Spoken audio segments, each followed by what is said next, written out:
20대 국회의원으로서 의정 활동을 시작을 하셨습니다. 우선 먼저 BTN 불교TV 시청자와 전국 불자들께 인사의 말씀 한 말씀 부탁드리겠습니다. 네, 안녕하십니까. 이번 20대 국회의원 임기를 시작한 제주시 을선거구의 오영훈입니다. 이렇게 불교 TV를 통해서 인사드리게 돼서 영광스럽게 생각합니다. 특히 이번 선거 과정에서 많은 불자분들께서 큰 도움을 주셔서 당선될 수 있었다고 생각을 합니다. 부처님의 가르침을 우리가 구현할 수 있도록 국회의정 활동 과정에서도 최선을 다하겠다는 말씀드리겠습니다. 네, 아까 말씀하신 대로 국회의원으로서는 첫 당선이십니다. 또 보니까 제주도 출신이시고 또 8대 9대 지방의회에서 도정 활동을 하신 걸로 알고 있는데 지금까지 활동했던 것들 간략하게 좀 소개 좀 해주십시오. 간단히 말씀드리면 저는 제주대학교 총학생회장을 지냈었고요. 그리고 그 이후에는 제주 4.3의 아픔이 있었는데 그 4.3의 아픔을 달래기 위해서 4.3 특별법 제정운동에 진력을 다해왔습니다. 그래서 4.3 진상규명과 명예회복에 관한 특별법 제정이 1999년 12월 16일 날 이루어지게 되는데요. 그러한 과정을 함께 하면서 어떤 제도 정치에 참여할 것을 좀 결심하기도 했고요. 그리고 나서는 이제 제주도 의회 도의원, 광역의원으로 또 출마를 해서 아마 35살 때 처음에는 좀 낙선을 했었고요. 또 두 번째 다시 도전해서 당선되고 또 재선까지 이제 하게 됐었습니다. 그렇다면 그 이른 나이에 정치를 해야 되겠다라고 결심하신 그런 뭐 신념이라든지 그런 각오, 어떤 각오로 또?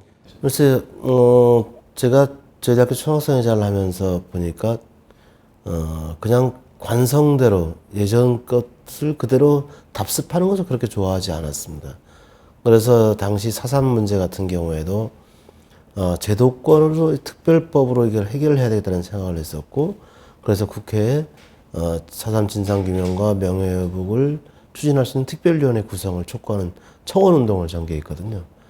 그래서 그게 또 이제 반응이 상당히 좋았었고요.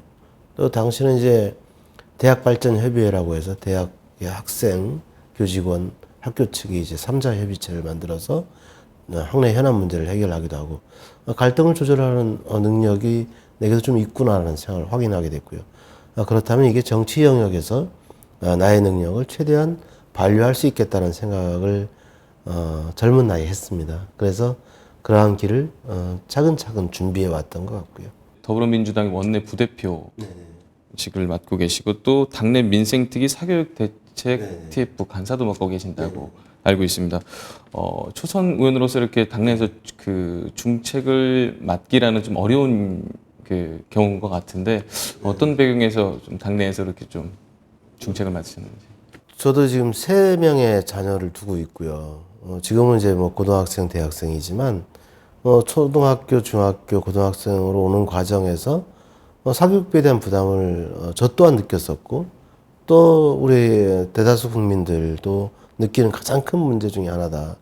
특히 지금 사교육비 문제 때문에 노후 대비를 전혀 할 수 없는 이런 상황으로 치달아가고 있거든요. 또 사교육비 증가가 계속 지금 되고 있는 상황이기 때문에 이 문제를 접근하지 않는다면 민생을 접근하지 않는 것이다라는 판단을 하고 있는 거고요.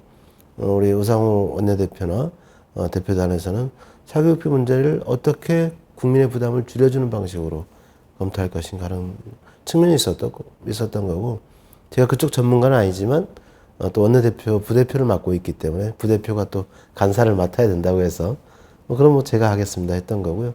근데 또 진행을 하다 보니까 상당히 의미 있는 작업이 될 수 있겠다는 생각이 있고 이제 또 한 6월, 7월까지 한시적으로 또 운영되는 거기 때문에 장기적으로는 이제 관련 상임위원회에서 이 문제를 또 보다 근본적으로 해결 방안들을 제시할 수 있도록 그런 물꼬를 트는 작업이라고 생각을 합니다.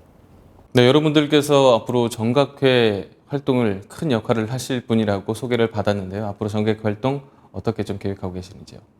지금까지 나름대로 역할을 많이 해왔죠. 그래서 최근에는 이제 국회의사당에도 초파회를 기점으로 해서 이제 등도 달게 되는 뭐 이런 성과도 올렸는데 그리고 또한 이 불자들 모임이다 보니까 상당히 여야를 망라해서 모일 수밖에 없고 그러다 보니까 여야가 극한 대립이 있었을 때 오히려 불자 의원들이 나서서 분위기를 화합의 분위기로 만들 수 있었던 바탕이 되었던 것으로 이야기를 들어왔습니다. 그래서 또 불자의 입장에서 당연히 정확히 활동을 해야 된다고 생각을 하고요. 그게 최근에 이제 또 다시 총회를 통해서 새로운 회장단이 선출되고 하겠지만 여당에서 나오든 야당에서 나오든 어떠한 분이 회장이 선출되더라도 좀 실무적으로 좀 역할을 좀 하고 싶다는 생각을 좀 갖고 있고요. 앞으로 정각회가 단순히 친목 모임과 이제 불교의 어떤 화합 그리고 불자들의 화합을 위한 자리였다면 그것을 뛰어넘어서 불교계가 당면하고 있는 여러 가지 현안들이 있을 겁니다. 이제 문화재법 관련이라든지 관련법의 개정 운동에도 조금 더 진지하게 적극적으로 불교계와 협의를 하면서 진행을 했으면 하는 바람을 갖고 있습니다. 네, 앞으로 4년간 국회 의정 활동에 임하는 각오도 말씀해 주십시오. 초선 의원이지만 원내 부대표라는 막중한 책임도 맡고 있고요. 또 사교육 대책 TF팀 간사원도 맡아서 어깨가 상당히 무겁습니다. 그렇지만 국민들이 원하는 정치를 하기 위해서 최선의 노력을 다할 것이고요. 더욱더 중요한 건 국민 여러분과 또 그리고 불자 여러분들과 소통할 수 있는 그런 정치인의 모습으로 4년을 책임져 나가겠습니다. 끝까지 함께 지켜봐 주시고요. 그리고 많은 격려와 질책도 부탁드리겠습니다. 감사합니다.